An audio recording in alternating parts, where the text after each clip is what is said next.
বিশ্বনবী বলতেন জুমার দিন শ্রেষ্ঠ দিন, এই দিন আমার উপরে বেশি বেশি দুরূদ পড়ো। ফাইন্না সালাতাকুম মা'রুদাতুন আলাইয়া, কেননা তোমরা যে আমার উপরে দুরূদ পড়ো, আমি মরে যাওয়ার পরে এই দুরূদগুলো কে পাঠিয়েছে তার নাম, তার বাবার নাম সহ ফেরেশতারা আমার কবরে দিয়ে আসে। সাহাবারা বললেন, ইয়া রাসূলুল্লাহ কাইফা সালাতুনা মা'রুদাতুন আলাইক, আপনি মরে যাওয়ার পরে আমাদের দুরূদ কেমন করে আপনি দেখবেন? ওয়াকাদ আরিমতা, আপনি তো পচে গলে মাটির সাথে মিশে যাবেন।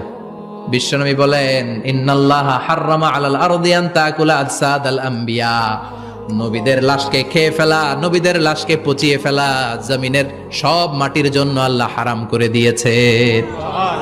নবীদের লাশ পচে না, নবীদের লাশ গলে না। যারাই বিশ্বনবীর উপর দুরূদ পড়বেন, আপনার নাম সহ, আপনার বাবার নাম সহ, মালাইকাতু সাইয়াহিন, একদল ফেরেশতা আছে শুধু রাউন্ড দেয় গোটা ওয়ার্ল্ডে। কারা বিশ্বনবীর উপর দুরূদ পড়েছে, এই দুরূদ নিয়ে, এই নাম নিয়ে বিশ্বনবীর কবরে তারা পৌঁছে দেয়। চিল্লায় পড়েন আল্লাহু আকবার।